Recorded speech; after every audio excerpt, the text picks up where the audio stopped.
Now, I'm not here to debate on what's canon or not. I'm just here to talk about the brand of the Marvel Cinematic Universe and what Disney used as the brand of the Marvel Cinematic Universe. Why am I saying that? Because I'm about to talk about Agents of S.H.I.E.L.D.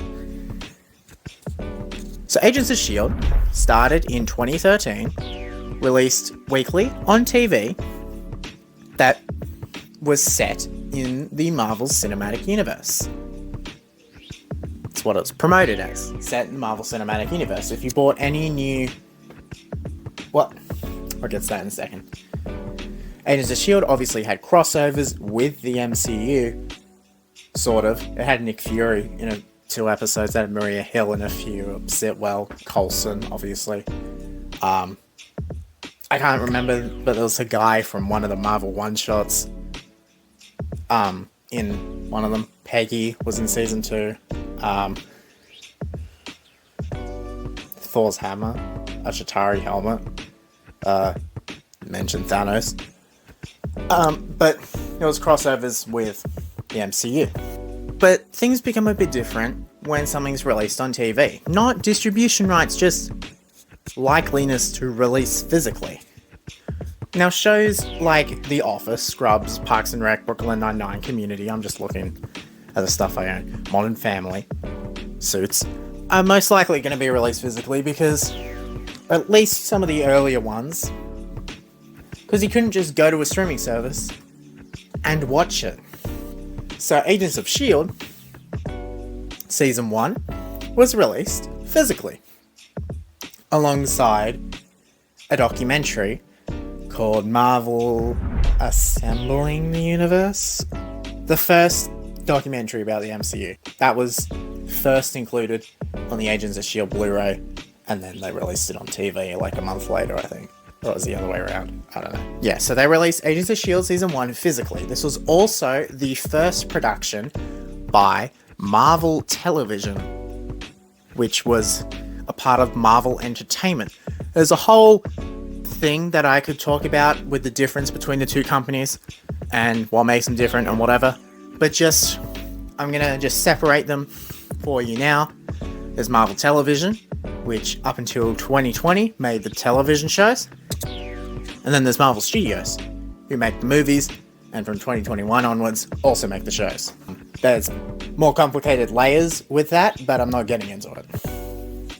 So Marvel Television, alongside ABC Studios, or ABC Signature Studios, as it became known as, I think, or it's a different company, don't know the difference, released Agents of S.H.I.E.L.D. on Blu-ray and made the shows. This was, I'm just going to call it pre-Infinity War. Good point. So pre-Infinity War, Infinity War doesn't have anything to do with it, it just happens to be pre-Infinity War. Almost every Marvel television show was released physically, in some way. So Agents of S.H.I.E.L.D. Season 1, 2, 3, 4, and 5 were released physically. Some weren't in every region, but in Australia, Seasons 1 through 5 were released physically on Blu-ray and DVD. There was also the show Agent Carter, which only had 2 seasons, and both were released physically in Australia. I think that both were also physically released worldwide. America didn't get some for some reason, I don't know why. But then we get to something very complicated. The Netflix shows.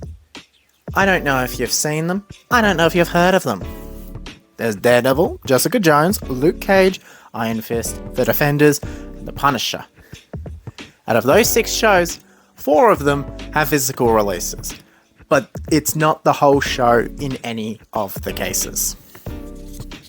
Daredevil has Season 1 and Season 2, Jessica Jones has Season 1, Luke Cage has Season 1, and Iron Fist has Season 1. These releases were also, except for Iron Fist, for some reason. I don't know why. But all the other ones were done in collaboration with Netflix.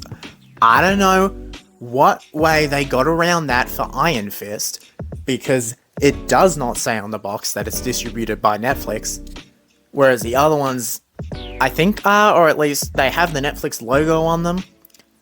I don't know, because Iron Fist is also a Netflix original. Well, was. But then at some point, they stopped releasing the shows physically. In most of the world, we did not get Agents of S.H.I.E.L.D. Season 6, Agents of S.H.I.E.L.D. Season 7, Runaways, the whole show, Cloak and Dagger, the whole show, Inhumans, the whole show, and Hellstrom, the whole show.